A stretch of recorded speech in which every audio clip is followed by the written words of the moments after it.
Midoriya Izuku's Guide to Vampires. Written by Honeydroop and read for you by Eleanor Elizabeth. Summary. Izuku has a new neighbour he can't quite figure out. Step 1. Meet one. Izuku doesn't think much of Mrs. Neighbour on the left moving away, though he'll miss the smell of her home cooking, and he doesn't think much of the new neighbour moving in. The building he lives in is an unassuming beige block, with peeling paint here and there and scuff marks from moved furniture up and down the halls. Mr. New Neighbour arrives quietly on a Tuesday evening. Izuku happens upon him returning to his apartment after picking up some takeout.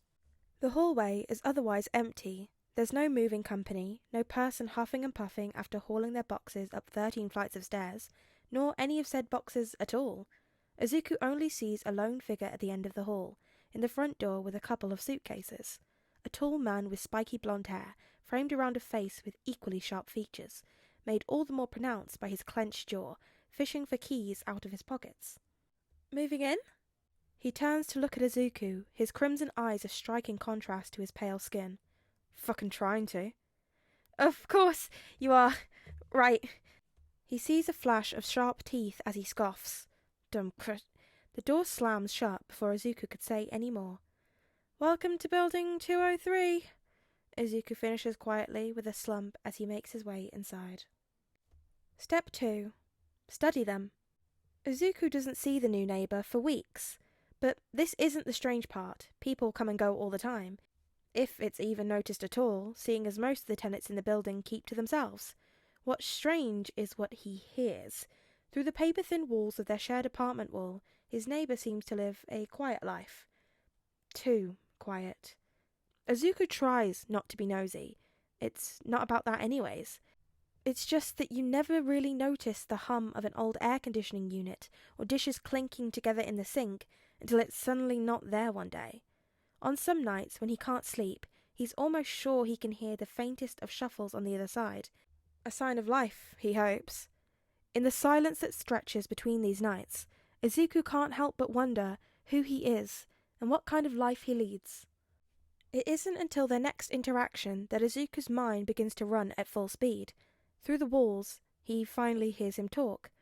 A clatter of dishes quickly followed by a sharp fuck, and then a string of more curses after that. There's no reason to think that his neighbour really needs help, but Izuku can't help himself from giving in to his curiosity underneath the neighbourly concern.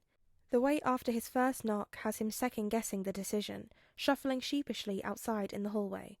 What? A muffled voice from inside finally growls out.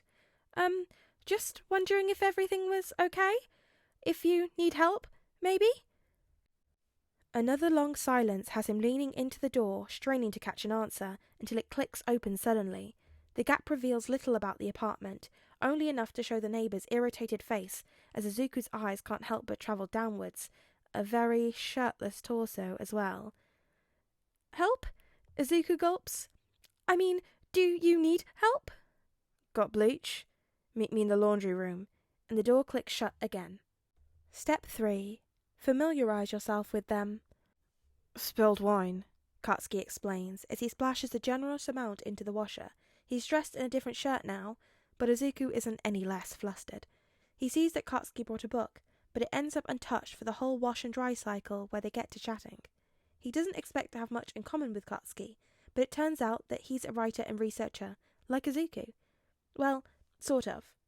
Somewhere between Katsuki's ancient history and mythology and Izuku's pop culture and comic books is a connection of references and stories told by different voices. Izuku notes that he has a slight accent, but he can't quite place where it's from. Here and there, Katsuki says. I've travelled a lot. And the late nights, explained by insomnia and his profession. It's a lonely job, but he likes it that way. Maybe a little too much these days. The buzz of the dryer cycle coming to completion cuts their last debate short, though they argue on for a few more minutes before Katsuki finally gathers his things and they make their way back up to their apartments. Hey nerd. Katsuki stops at his door, hand hesitating on the handle before he eventually adds, Laundry days are Saturday evenings for me. And so, Saturdays become laundry days for Izuku as well, the two of them spending time together in the laundry room, waiting for their clothes to finish up. Little by little, despite never meeting anywhere but the laundry room, Katsuki begins to unravel himself to Izuku. He brings the occasional book from his personal library, obscure and rare out-of-print editions that has the collector in Izuku giddy with an excitement that could only be rivaled by being presented with rare comics instead. Izuku discovers that Katsuki is a wonderful cook, bringing him little boxes of home cooking to try. He'd never admit to cooking for Izuku, insisting on calling him a guinea pig, but Izuku knows there's little explanation for Katsuki cooking all his favourites that he would mention and partaking in none of it for himself. Step 4. Confirm your hypothesis. Katsuki brings wine with food too one night, and they have a good laugh over it. Remember that night? Izuku starts to tease. Course I do. Couldn't believe I found an idiot happy to waste time losing arguments. Izuku's face splits into a wide grin. I win because I get to spend time with Kachan. Katsuki scoffs, looking away in embarrassment.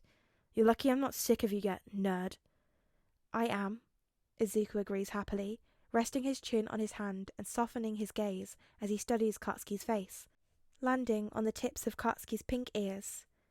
I don't think I would ever get sick of it. Katsuki's hand on his cheek lands like a cold drink in midsummer heat, and Izuku only presses his face further into Kachan's palm, eyes fluttering shut with a soft sigh. Feeling Katsuki's lips on his, Izuku's not sure, is it the wine or something more that makes these kisses so intoxicating? Katsuki nips at his lower lip, and the sensation of teeth against skin sends another wave of excitement through him. You know, I had a silly thought before, all that time ago, that you might be a vampire. Katsuki barks out a laugh and continues kissing along his jaw, down his neck. Never said I wasn't, he grumbles against Izuku's skin. Izuku wakes up, not remembering the rest of the night. He had managed the few steps back to his own apartment somehow. Inspecting himself in the bathroom mirror, the marks on his neck are nothing more than hickeys, but it doesn't stop him from trying to run through their conversation again. His questions are answered when Katsuki shows up at his door, a serious look on his face, only betrayed by the hands nervously shoved in his pockets. Izuku, will you invite me in? Hey guys, it's Ella, and I'm back to wish you another spooky day. Happy Halloween. Yes, I'm uploading another fic today. I had 2 fics left of the Halloween ones that I wanted prepped, so I thought I'd just drop them both on Halloween. So yes, unfortunately this was the last of our Halloween fics. We'll be back to our normal mix of fluff and angst and other fics. All for One's Guide to a Peaceful Retirement will be back. I'm very excited to get on to the next chapter of that. If you read ahead, you know that it's a bit angsty and it's a good time. If not, you'll hear it soon enough. But until then, here is your little reminder to practice some self-care. Drink all that water, take that one nice relaxing shower, put on your favourite songs, I know you need to, and get the appropriate amount of sleep. And yes, this is a threat. And I will see you laters.